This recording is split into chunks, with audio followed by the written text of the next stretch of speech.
Allô, Martin? Martin Morin, bonsoir.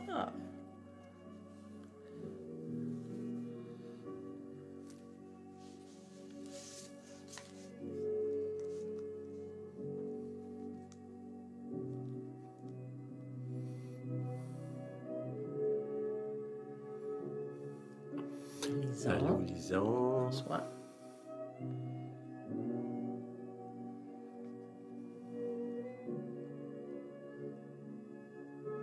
Liliane, Allô, Denis, Liliane. Nathalie. Allô, Denis, Nathalie, oui.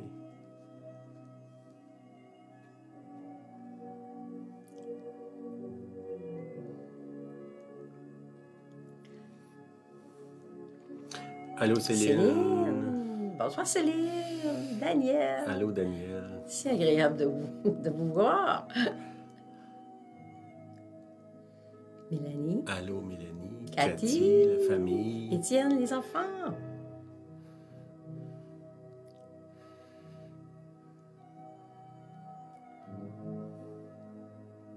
Zelle. Allô, mademoiselle.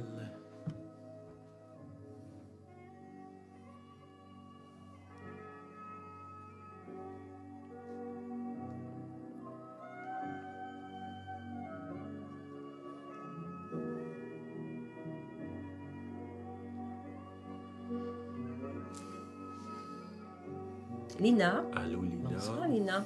Marjolaine. Allô, Marjolaine.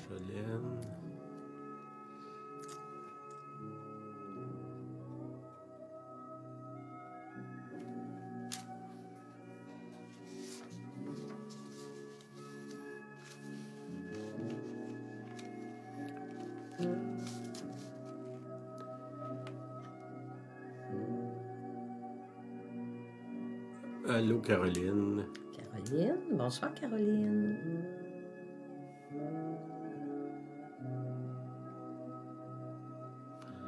Allô, André. Salut. Jacinthe et André. Salut.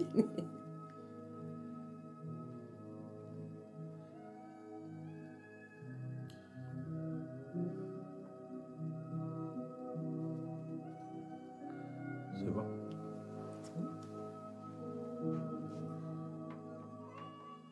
Je prends une annonce après. Non, tu peux le faire là. OK. Vas-y.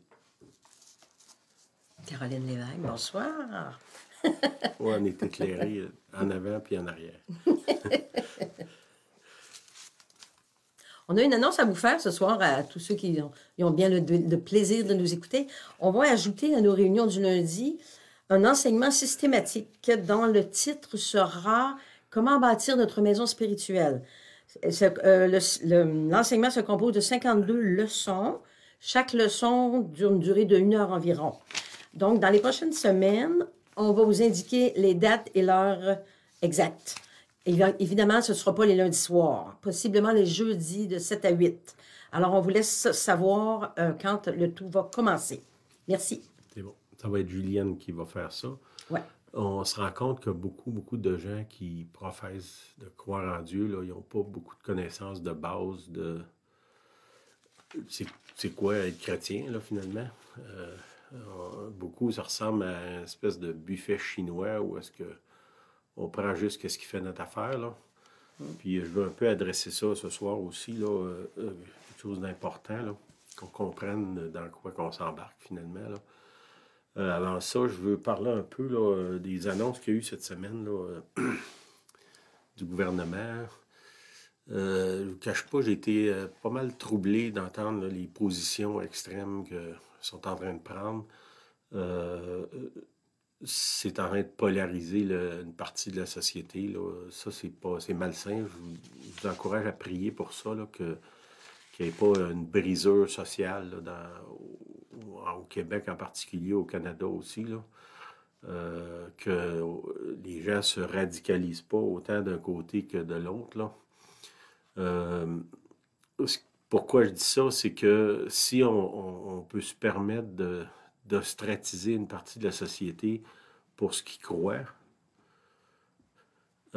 si vous connaissez l'histoire de l'Église, à partir de Jésus jusqu'à aujourd'hui, à des dizaines, des centaines de fois, puis ça se passe actuellement dans plein de pays, que les gouvernements, actuellement en Chine, en Afghanistan, bon, beaucoup des pays musulmans, en Russie, ça a été le cas durant le régime soviétique. Ils se sont mis à ostratiser les chrétiens en particulier parce que, si vous comprenez, là, on va en parler ce soir, mais les chrétiens, il y a un système de croyances qui ne s'aligne plus avec ce que notre société et nos gouvernements apprennent. Là. Donc, les croyances populaires, oui. Puis, il faut comprendre l'impact de ce que ça peut avoir dans nos vies, dans le futur. Puis là, on dirait un futur rapproché, là, j'ai quasiment envie de dire ça. Que le fait qu'on ne s'aligne pas avec la pensée globale ou la pensée unique, qu'est-ce que ça peut provoquer? Si on rouvre la porte à ostratiser un groupe de gens, c'est qui le prochain groupe, là? Puis moi, je vous dirais, le prochain groupe, là, selon l'histoire, c'est les chrétiens puis les juifs, là. Comment ça va se faire, je ne sais pas, mais on dirait que ça se précipite actuellement. Je ne vous cache pas, ça me trouble un peu. C'est pas des choses que je ne m'attendais pas, mais je ne m'attendais pas que ça vienne à cette vitesse-là. Là. C'est qu'on va voir dans les prochains mois, si vous étudiez ou fouillez un peu le projet C4 qui vient de sortir, c'est directement dirigé au fédéral, là, contre les chrétiens. Puis, encore là, si c'est accepté même dans le milieu chrétien qu'on peut ostratiser une partie de la société, ben ça va être aussi accepté qu'on le fasse avec les chrétiens, là. Puis dans certains milieux, des pseudo-intellectuels, c'est déjà commencé, là. Puis si vous suivez les médias, les grands médias, ils ont déjà, si vous êtes chrétien, vous êtes classé comme la droite extrémiste chrétienne, comme si on était des terroristes, là. C'est déjà en marche, là, on l'entend déjà. Bon, quelle est la suite de ça, je ne sais pas, mais c'est quand même troublant.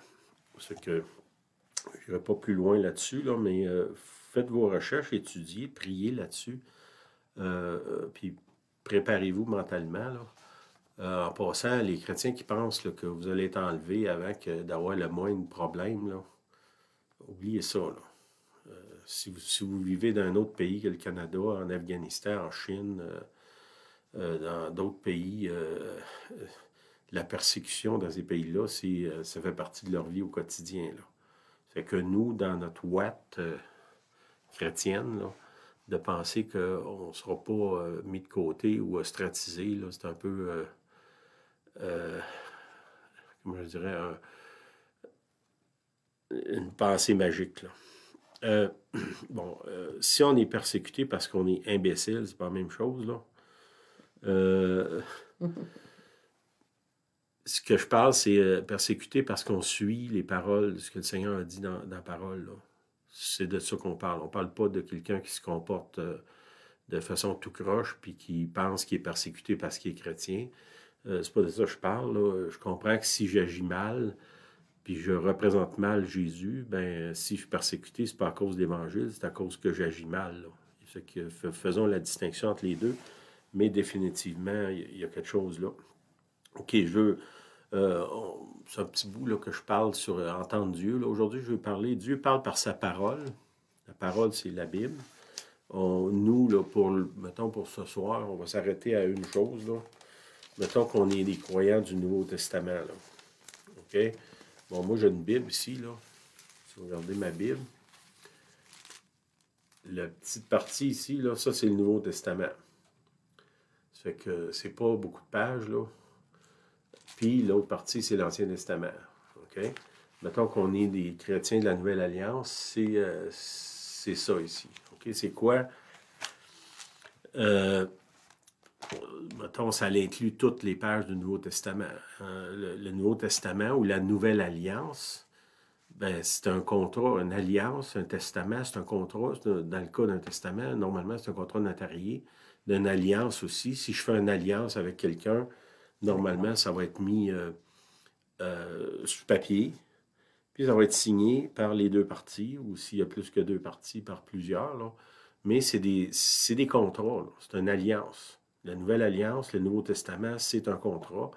Puis là, je vous dirais, ben, avant d'embarquer d'un contrat qui engage ma vie, là, parce que si on lit ce que Dieu dit, si tu me donnes ta vie, je vais te sauver. Ben, avant de donner ma vie à quelqu'un, je veux savoir dans quoi je m'embarque. Là. Puis c'est un peu ça ce que je veux parler ce soir. J'ai l'impression que je retourne à ABC, là, mais je pense qu'on n'a pas le choix d'aller là.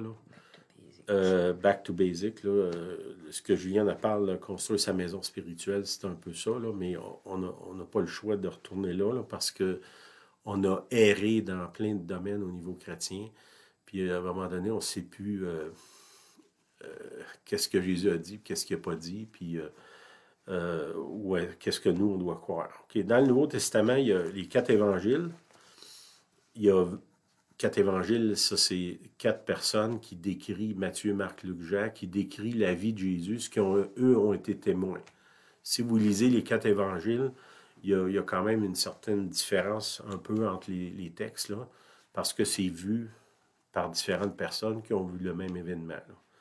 Après ça, il y a 21 lettres, des lettres parties Paul, l'apôtre Jacques, l'apôtre Jean, l'apôtre Pierre ont écrit des lettres, soit à des personnes, soit à des églises. Puis après ça, bon, il y a les Actes des Apôtres, qui est une description. Hi, Wendy, good to see you. Des amis de la Nouvelle-Écosse, from Nova Scotia. Nova Scotia. Bonsoir. C'est ça. Ces lettres-là ont été écrites à des gens, puis après ça, tu as les Actes des Apôtres, qui décrit un peu la vie des premiers apôtres, qu'est-ce qu'ils ont fait, comment ils ont commencé à répandre l'Évangile.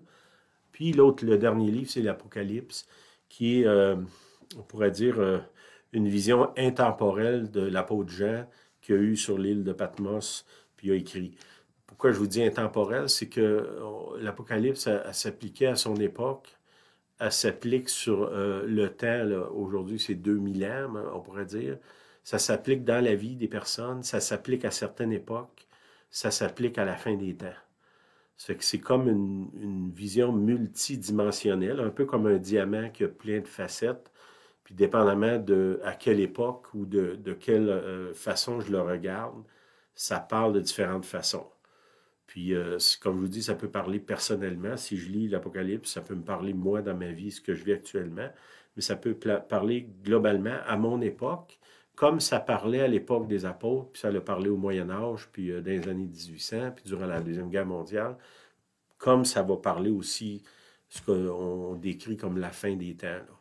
C'est que c'est multidimensionnel. Ça, c'est le dernier livre de la Bible. Là. OK? C'est que si on est des chrétiens évangéliques, le contrat, dans ce contrat-là, il y a tout ça. Là. 4 évangiles, 21 lettres, les Actes des Apôtres, puis l'Apocalypse. Ça n'exclut pas l'Ancien Testament, là. Mais mettons, si on est pour commencer à quelque part, commençons avec le Nouveau Testament. Là. Puis oui, dans l'Ancien Testament, il y a plein de directives, il y a plein de choses extraordinaires. Je ne suis pas en train de dire de ne pas lire l'Ancien Testament, mais mettons, si on commence à A, B, C, bien, commençons pas peut-être à Z, là. Commençons à A, B, C, là. Mm-hmm. Si on est les croyants de la Nouvelle Alliance, on va s'arrêter dans le Nouveau Testament. Pourquoi c'est important de le lire? Parce que de comprendre dans quoi je m'embarque, là. Une alliance, c'est quelque chose que tu te lis avec quelqu'un, là. Tu sais, personne ne va se marier avec quelqu'un que j'ai jamais vu, là, que j'ai jamais parlé. Personne ne va faire ça, là. Tu sais, à moins que ce soit dans un pays où c'est organisé par du monde qui réfléchisse, là, mais nous, dans notre culture, personne ne va faire ça. Ben, pourquoi que je ferais ça avec Dieu, là? Dans une alliance qui est éternelle, là, mon mariage, mais que j'aille 75 ans de mariage, je vais probablement être plus là, là. Mais l'alliance avec Dieu, c'est éternel, là. C'est que je dois encore plus examiner dans quoi je m'embarque, puis c'est quoi ma part, c'est quoi sa part. Puis de ne pas faire comme je vous ai dit tantôt, de penser que c'est un buffet chinois, je prends juste ce qui fait mon affaire. Dans une alliance, ça ne marche pas de même. Tu as un contrat, puis les responsabilités, les obligations de chacun, les engagements de chacun sont écrits dedans, là. Puis il faut savoir, pour savoir c'est quoi, il faut lire.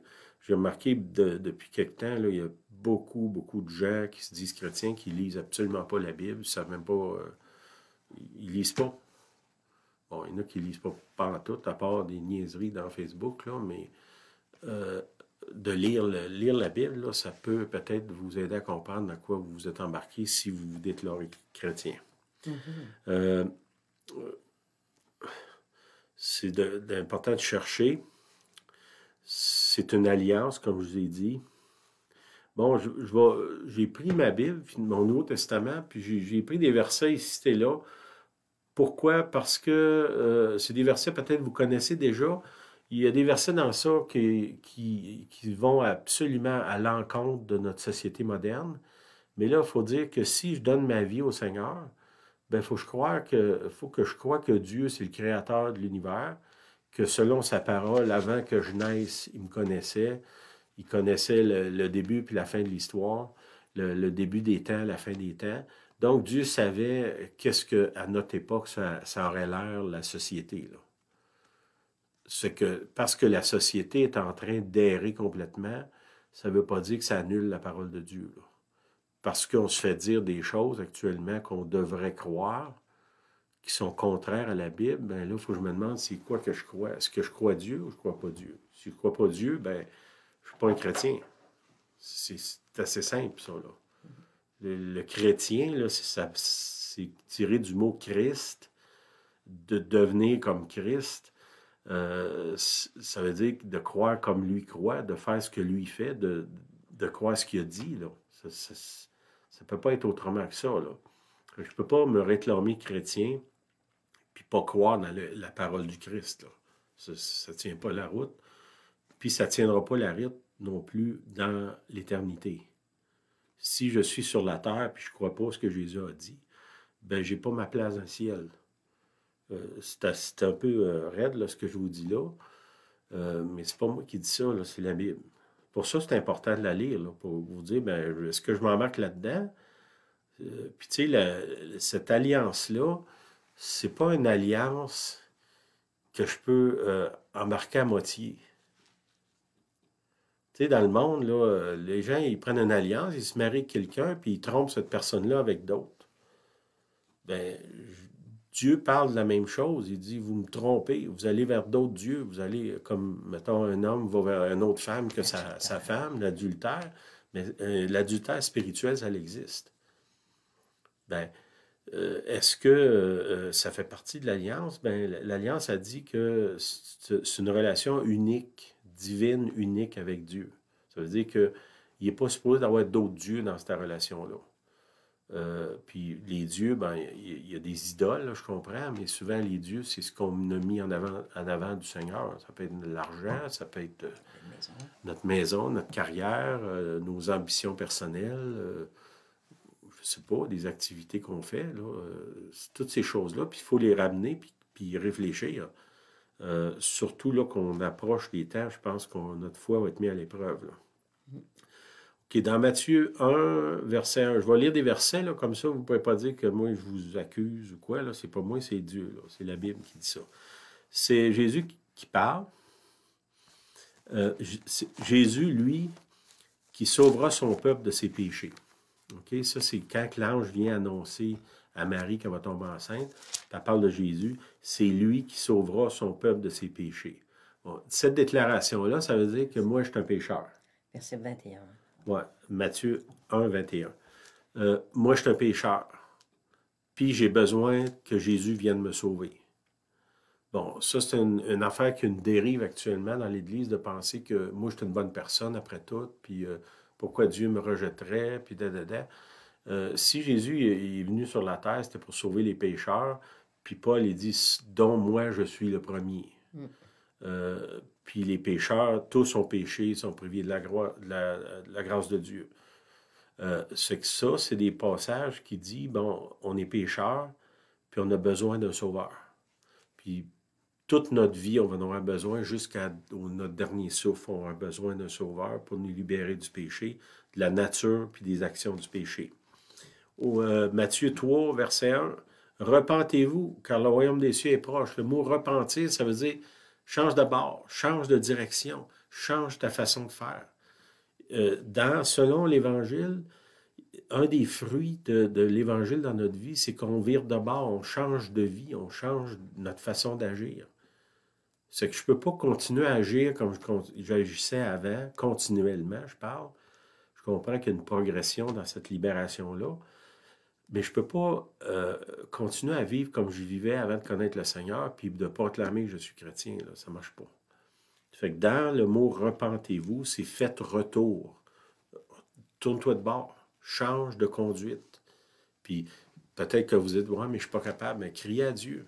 C'est lui le sauveur, c'est pas moi, puis c'est pas vous, puis c'est pas personne d'autre.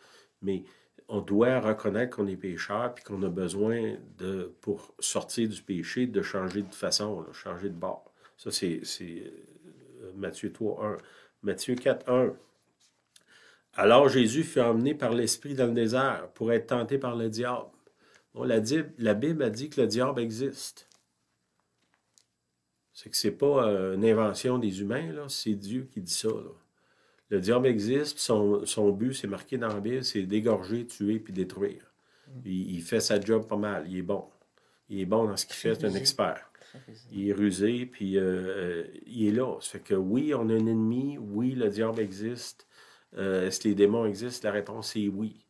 Même si on ne veut pas, puis on ne veut pas croire ça, c'est là, ça existe. Est-ce que le diable existe? Les anges existent aussi. Celui qui est venu annoncer à Marie, c'est un ange. Est-ce qu'il y a des anges aujourd'hui? Oui, il y a plein de monde qui ont vu des anges. Ça dit des fois, dans la parole, ça dit, il y en a qui ont reçu des anges, puis sans s'en rendre compte. Les anges, ils viennent vers eux sous une forme humaine. Pour les sauver, c'est des outils ou des associés de Dieu pour exercer un ministère envers nous. Ça fait partie de l'Évangile. Chapitre 5, verset 20 dans Matthieu. « Car je vous le dis, si votre justice ne surpasse pas celle des scribes et des pharisiens, vous n'entrerez point dans le royaume des cieux. » C'est quand même sévère comme parole, parce que les gens, les scribes et pharisiens, c'est des gens qui appliquaient l'Ancien Testament à la lettre, là. C'était vraiment zélé au bout. Puis là, Jésus, il dit, si ta justice, ça ne dépasse pas eux autres, tu ne rentres pas dans le royaume des cieux. C'est quand même, c'est une parole là, qui appelle à réfléchir. C'est sévère. C'est sévère, oui. Mais c'est pas moi qui ai écrit ça, c'est le Seigneur Jésus qui dit ça. Que si moi, je crois en Jésus ou je proclame être chrétien, ben il faut que je réfléchisse à ce qu'il dit, là. Puis peut-être aligner ma vie là-dessus. OK, chapitre 6, verset 10, ça c'est notre Père.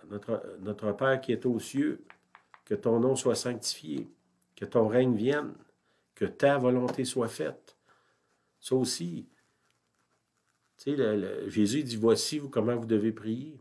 Puis là, il dit que ta volonté soit faite. Puis bas, il dit, pardonne-nous nos péchés de la même façon qu'on pardonne aux autres. Un des marques d'un chrétien, c'est de pardonner. Puis il dit plus bas, il dit, si vous pardonnez aux hommes leur offense, votre Père céleste vous pardonnera, mais si vous ne pardonnez pas aux hommes, votre Père ne vous pardonnera pas non plus vos offenses. Ça, c'est fort. Il y a beaucoup de chrétiens qui haïssent du monde, qui ne sont pas capables de se défaire de cette colère, de cette haine-là. Le Seigneur, il dit, si tu ne pardonnes pas, tu ne seras pas pardonné. Si tu n'es pas pardonné, là, qu'est-ce qui se passe avec toi, là? T'es pas un chrétien, finalement, là. Tu rejettes ce que Dieu a dit lui-même, là. Ça, c'est Jésus qui dit ça. Il continue en disant, ne jugez point. L'autre semaine, je vous ai parlé, ça dit, examinez-vous vous-même. C'est ça que la parole dit. Moi, je dois m'examiner. Quand je lis la Bible, il ne faut pas que je lise la Bible, puis, hey, Julienne, j'ai lu quelque chose, là, c'est vraiment pour toi, là. C'est cool. C'est vraiment pour toi, là. Je te dis, c'est mieux de te repentir. Non, je lis la Bible, c'est pour moi, là. Puis, arrêter de projeter ça sur les autres. Puis ça dit, ne jugez point afin que vous ne soyez point jugés, car on vous jugera du jugement dont vous jugez, on vous mesurera avec la mesure dont vous mesurez. Bon, les chrétiens qui sont super sévères avec les autres, bien, faites attention à ça, parce que Dieu il dit, ben, OK, tu vas être super sévère, mais l'être avec toi, là, c'est toi qui mets la mesure. Puis on sait que, en tout cas, je ne sais pas pour vous, mais pour moi, je ne suis pas vraiment équipé pour trop être dur avec les autres parce que si le Seigneur se met à examiner ma vie comme j'examine celle-là des autres, je ne passe pas le test. Fait que soyons prudents là-dessus. C'est une parole que le Seigneur nous dit. Ça, c'est Matthieu 7, verset 1. Dans Luc 6, 29, si quelqu'un te frappe sur la joue, présente-lui aussi l'autre. T'es sérieux, Seigneur? Si quelqu'un prend ton manteau, ne l'empêche pas de prendre encore ta tunique ou ta chemise. Ça, c'est Jésus qui dit ça. Hein? C'est pas la mode ben de ce temps-là, ce genre de discours-là. Mais ça, c'est le discours du Christ que nous, on proclame suivre. Puis il dit ça, ça ressemble à un commandement, la manière qu'il dit, là. Luc 21, je n'ai même pas marqué le verset. Vous serez haïs de tous à cause de mon nom. C'est pas ça qu'ils m'ont dit quand j'étais allé à l'église. Mais il ne se perdra pas un cheveu de votre tête. Par votre persévérance, vous sauverez votre âme. Ça, c'est une autre affaire importante. Ce n'est pas ceux qui commencent la vie chrétienne qui sont sauvés. C'est ceux qui persévèrent jusqu'à la fin. Hein? Jésus il dit ça, celui qui persévérera jusqu'à la fin sera sauvé. C'est la persévérance. Puis là, dans ce verset-là, en plus, il dit, vous serez haïs de tous à cause de mon nom. Quand il parle de persévérance dans un contexte comme ça, ça demande beaucoup, là. Il y a de la pression. Non? OK. Une autre place, il dit, Dieu créa l'homme à son image. Il le créa à l'image de Dieu. Il créa l'homme et la femme. Bon, selon Dieu, il y a deux catégories, là. Des hommes et des femmes. Ça, c'est pas moi qui dis ça, là, c'est Dieu, là. Est-ce que je crois Dieu ou je crois à ce qu'on nous dit aujourd'hui? Ben, on va vous laisser décider, là. Éphésiens 4, 30. N'attristez pas le Saint-Esprit par lequel vous avez été scellés pour le jour de la rédemption. Le jour où est-ce qu'on va être sauvé, que toute amertume, animosité, colère, clameur, calomnie, toute espèce de méchanceté disparaissent du milieu de vous. Bon, comme ça, comme je vous dis, ça parle à moi, là. Soyez bons les uns envers les autres, compatissants, vous pardonnant réciproquement comme Dieu vous a pardonné en Jésus-Christ. Ça, c'est la parole de Dieu qui dit ça. Ça fait partie de l'alliance. Il dit ça encore, c'est écrit comme un commandement. N'attristez pas que toute amertume, toutes ces choses-là sortent de votre vie. C'est un commandement aussi. C'est fait partie de ce que le Seigneur dit. Puis, Galates 5, 14, il dit, car toute la loi est accomplie. La loi, il parle de l'Ancien Testament en particulier, là. Dans une seule parole, dans celle-ci, tu aimeras ton prochain comme toi-même. Prochain, ça représente tout le monde qui s'approche de moi, là. Proche. Oui, qui s'approche. Bon, aujourd'hui, avec les médias sociaux, il y en a qui s'approchent de façon électronique, là, mais c'est des gens qui s'approchent de moi. Mon prochain, c'est pas juste ceux que moi j'ai choisis, que j'aime, là. C'est tout le monde qui est là dans ma vie. Mais si vous vous mordez, vous dévorez les uns les autres, prenez garde que vous soyez détruits les uns par les autres. Ça, c'est encore là, c'est des commandements. Galates 5, 19. Les œuvres de la chair sont manifestes. Ce sont l'impudicité, l'impureté, la dissolution, l'idolâtrie, la magie, les inimitiés, les querelles, les jalousies, les animosités, les disputes, les divisions, les sectes, l'envie, l'ivrognerie, les excès de table, des choses semblables. Encore là, il ne va pas à moitié. Là. Il dit, je vous le dis d'avance, comme je l'ai déjà dit, que ceux qui commettent de telles choses n'hériteront pas le royaume des dieux. Je ne sais pas pourquoi vous êtes venus au Seigneur, là. Mais moi, une des raisons que je suis venu au Seigneur, c'est que le Seigneur m'offrait la vie éternelle. Là, il parle du royaume de Dieu. Je comprends que le royaume de Dieu commence ici sur la terre, là. mais il s'étend dans l'éternité. Puis dans ce passage-là, il dit, il y a des pratiques qu'on a qui pourraient nous empêcher de rentrer dans le royaume de Dieu. Et ça, c'est pas moi, là, ça, c'est la Bible qui dit ça. Comme je vous ai dit tantôt, quand tu rentres en alliance avec quelqu'un, ben, il faut que tu lises les conditions de l'alliance, là.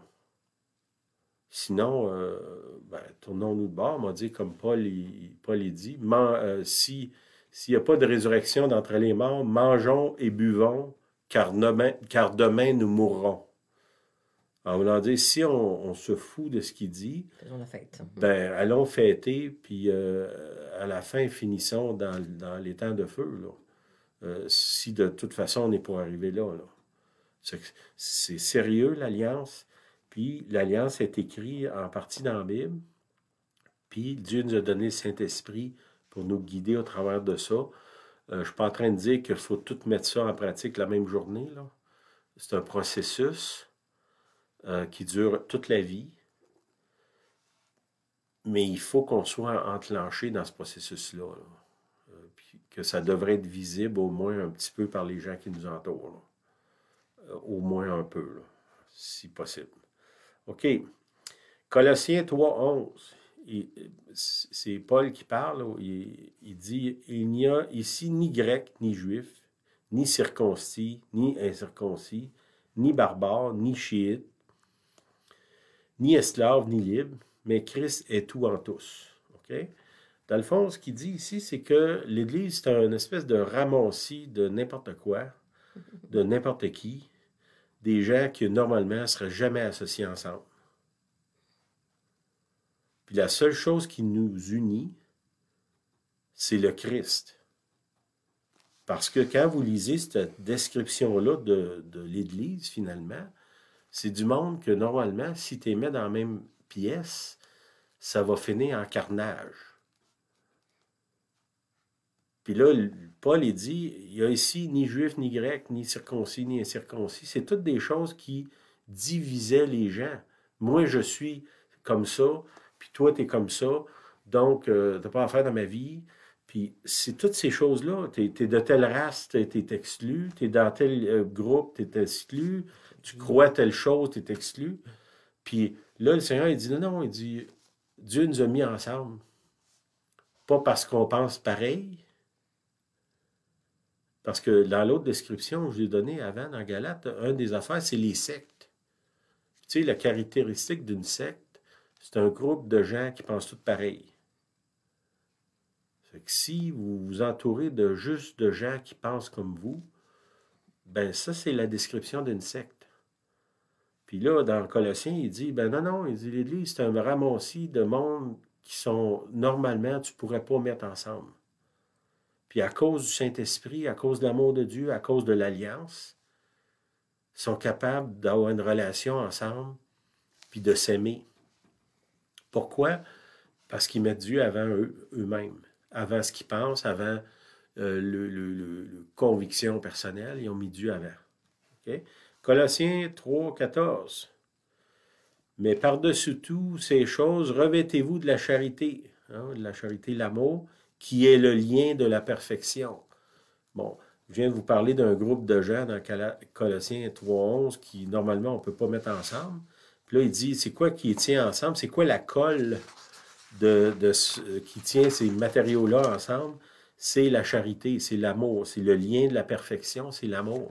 Qu'est-ce qui fait qu'on reste ensemble? Même quand on n'est pas d'accord, quand on s'oppose, puis on est absolument convaincu que l'autre a tort, c'est l'amour. Ça fait partie de l'alliance. Dieu va mettre dans ma vie des gens que ça va être un sérieux défi pour moi d'aimer.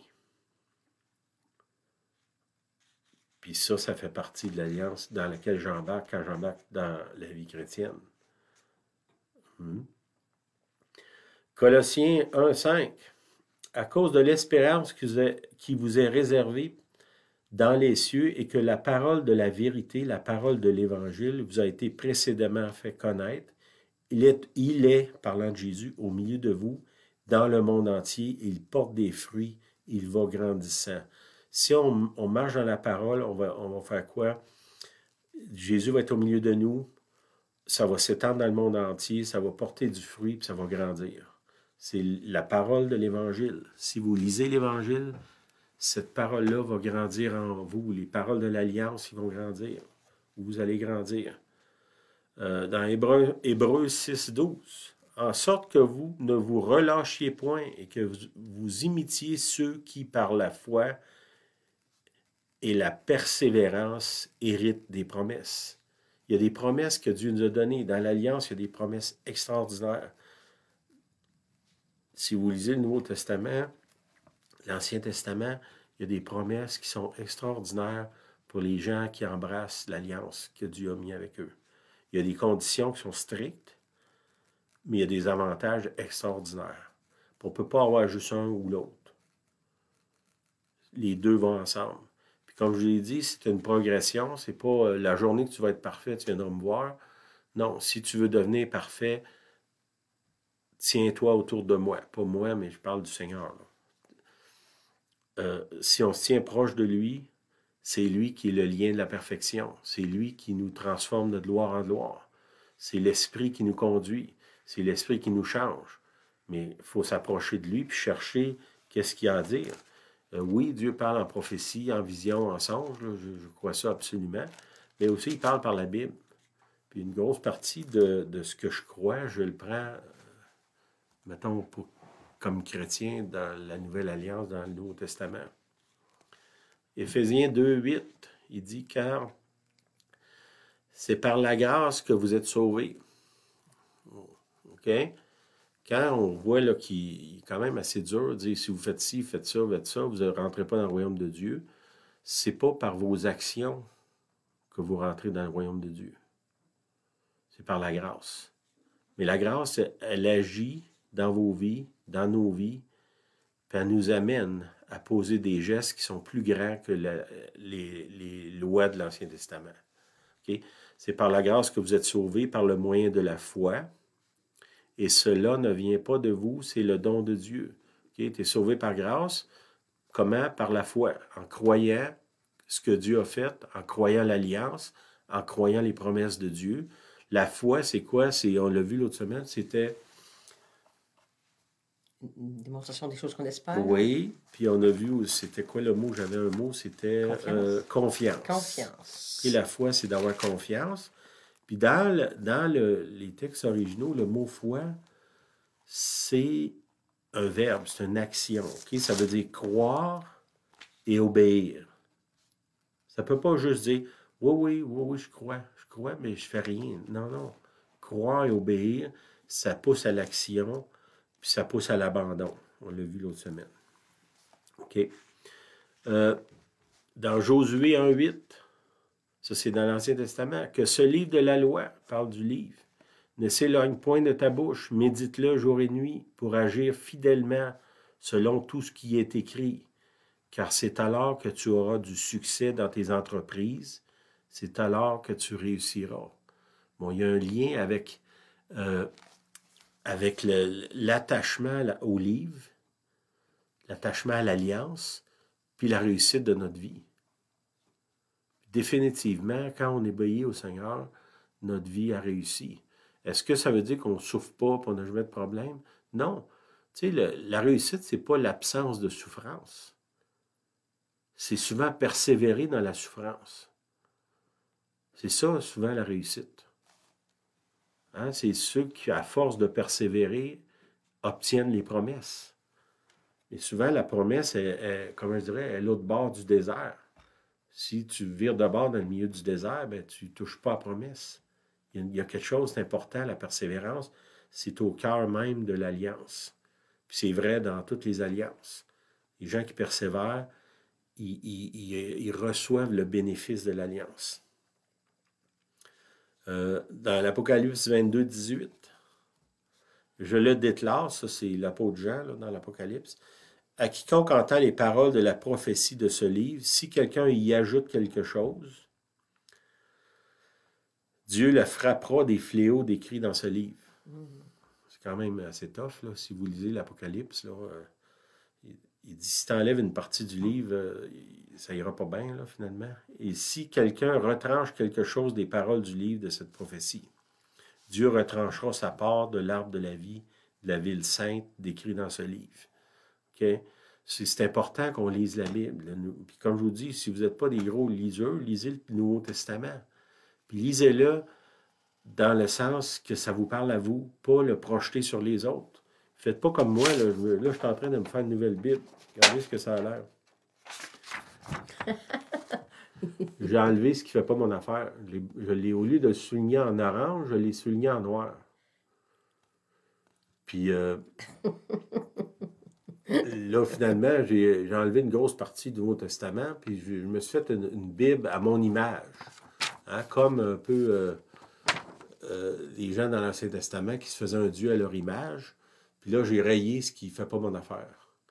C'est que si c'est ça que vous croyez, vous avez peut-être des problèmes, là. Parce que selon l'Apocalypse 22, 18, si je fais ça, mon nom aussi, qui est en bas, là, va être retranché du livre de la vie. Mm-hmm. C'est quand vous lisez la Bible, là, soulignez pas avec un crayon noir comme moi, là. Bon, c'est pas ma Bible, c'est une photocopie, là. C'était juste pour peut-être vous défier un peu, là, vous mettre ça une réalité là, qui est assez trop présente chez trop de chrétiens. Vous avez une situation dans votre vie que vous vous posez des questions. Peut-être qu'il y a des gens qui vous ont parlé, qui vous ont jugé, peut-être, là. Ben, avant de rejeter ça, simplement aller devant le Seigneur et vous dire, Seigneur, ça se fait-tu que c'est toi qui me parles, même si la personne qui m'a parlé était bête, là, puis elle manquait de sagesse, puis elle manquait de délicatesse. Ça se peut-tu, Seigneur, que tu me parles? Puis là, si vous êtes un lecteur du Nouveau Testament, moi, je crois qu'il n'y a aucune question qu'on se pose dans notre vie que la réponse n'est pas là dans le Nouveau Testament. Puis quand c'est une question bien pointue, comme « Seigneur, dois-tu déménager à Montréal ou à Québec? » Ben là, j'ai le Saint-Esprit pour me dire ce genre de choses-là. Mais mettons, si je veux déménager à Montréal ou à Québec, ben, si je fais prendre le Nouveau Testament, puis je sonde les motifs, pourquoi je veux aller à Montréal, si ces motifs-là ne sont pas fondés dans les Écritures, ben, je vous dirais, ça ne me donne même pas rien de prier là-dessus. Là. C'est quoi mon motif? Pourquoi je veux faire ça? C'est vrai pour déménager, c'est vrai pour en rentrer en relation avec quelqu'un. Tu sais, j'agace souvent Julienne me dire, ben, je l'ai mariée parce qu'elle était riche. Puis après qu'on s'est marié, je me suis rendu compte que c'était pas vrai. Donc, c'était un peu une farce. Là, Julienne, elle me dit, dis donc là, que tu m'as marié pour mon argent. Bon, on rit de ça, mais combien de fois on rentre en relation avec quelqu'un avec une pensée comme ça, là? D'approcher quelqu'un pour y soutirer quelque chose. Mm-hmm. Puis oui, il y a un bénéfice extraordinaire de rentrer en relation avec les autres. Mais ça ne devrait pas être une relation de sensu, là. Ça fait que ça, c'est important. Si je lis la Bible, je vais m'examiner moi-même, je vais dire pourquoi je m'approche de cette personne-là, là? C'est quoi mes motifs? Puis même si mes motifs sont tordus au départ, je peux me raviser, puis d'aller quand même vers cette personne-là, mais de surveiller, puis de m'assurer que je ne suis pas en train d'essayer de prendre avantage de l'autre. Puis si c'est ma pratique dans ma vie, ben il faut que j'aille devant le Seigneur puis demander, Seigneur, libère-moi de ça. Là. Mm-hmm. Parce que, Seigneur, toi, tu es venu vers moi quand j'avais rien à t'offrir. Puis je veux t'imiter, Seigneur. Je veux être comme toi, aller vers les autres même quand ils n'ont rien à offrir. Comme toi t'aimes, Seigneur, de la même façon. Amen. Amen. Amen.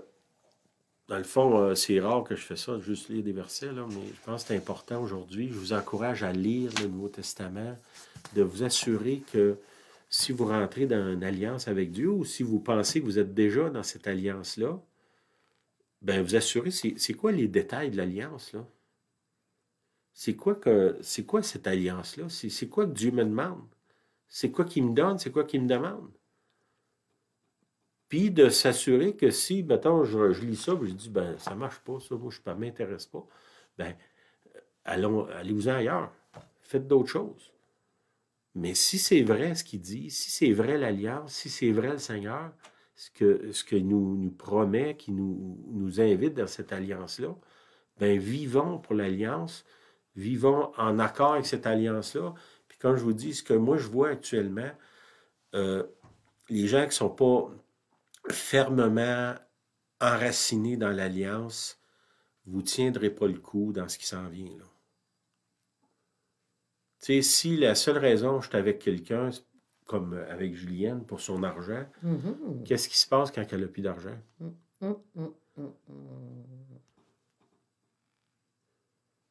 Qu'est-ce qui va arriver? Si je suis avec le Seigneur, juste que bénis-moi puis sors-moi des problèmes que je me mets constamment dedans d'une semaine à l'autre, qu'est-ce qui se passe si, tout d'un coup, comme Jésus il dit, à cause de moi, vous allez être haïs par tout le monde? Ouais, mais moi, je venais au Seigneur juste pour être béni, puis bénis-moi, puis donne-moi en plus, puis donne-moi en plus. Puis là, lui, il me dit que si je le suis, je peux arriver à la place que je vais être haï de tout le monde. Ben là, qu'est-ce qui va arriver là, si je m'en vais là? Est-ce que je vais casser l'alliance, puis perdre la promesse de la vie éternelle? C'est grave, là. C'est sérieux, cette alliance-là. Prenez ça au sérieux. Vraiment, allez devant le Seigneur personnellement, relisez l'alliance, puis peut-être lire la Bible en voyant que c'est une alliance. Les promesses que Jésus fait aux apôtres, c'est à moi qu'il les fait aussi. Et ce qu'il demande des apôtres, c'est à moi qu'il le demande. Ce que les apôtres ont demandé ou ont écrit dans les Épîtres, c'est Dieu qui me parle. Puis oui, lisez l'Ancien Testament, mais mettons pour là, attachez-vous au Nouveau Testament, puis à cette alliance-là, puis demandez au Seigneur qu'est-ce que ça veut dire, puis c'est quoi ma part. Puis oui, c'est vraiment sérieux, tu peux le dire. OK, je vais arrêter de parler. T'avais-tu quelque chose? Merci pour le message, Sylvain. Moi, il y avait un mot. Je veux juste dire, Julienne, elle ne sait jamais ce que je vais prêcher. On ne parle pas de ça. Non. Il y avait un mot qui me revenait toute la semaine, suite aux nouvelles restrictions qui sont imposées, gouvernement ou autres. Là. Il nous est dû de prier pour le gouvernement, d'entre autres. Mais le mot qui me revenait, c'est déshumaniser. Toute la semaine, le mot déshumaniser, puis je suis allée au dictionnaire voir qu'est-ce que ça veut dire, déshumaniser. C'est de faire perdre le caractère humain, donc notre condition d'homme et de femme. Et si vous regardez ce qui se passe, autant dans les églises, entre les groupes chrétiens que Sylvain parlait, ou dans nos gouvernements, ou dans les familles, on se divise de plus en plus. En se divisant, on se déshumanise. On perd notre caractère humain. Et évidemment, le contraire, c'est humaniser. Puis dans le dictionnaire, il y a un certain Mauriac, qui est un auteur français, qui lui a écrit, je vais vous le lire, là, il a écrit que je crois que je mourrai non de vieillesse, mais étouffé par ce monde déshumanisé. Donc, on est dans un monde déshumanisé qui se déshumanise davantage. Est-ce que ça serait un risque de mourir même, ce que Mauriac nous disait? Donc, je vous prierais de penser le contraire. Qu'est-ce qu'on pourrait faire pour humaniser nos relations, garder l'alliance avec Dieu, inviter des gens chez vous? On a encouragé dans le temps de Noël, invitez-vous les uns les autres, des coups de téléphone. On est restreint, mais pensons à être humains. Le caractère humain, c'est la chose la plus importante, c'est ce qu'on va amener au ciel, dans le royaume de Dieu. Parce que c'est des mots que j'avais, déshumaniser. Travaillons au contraire, humaniser nos relations les uns envers les autres. Amen.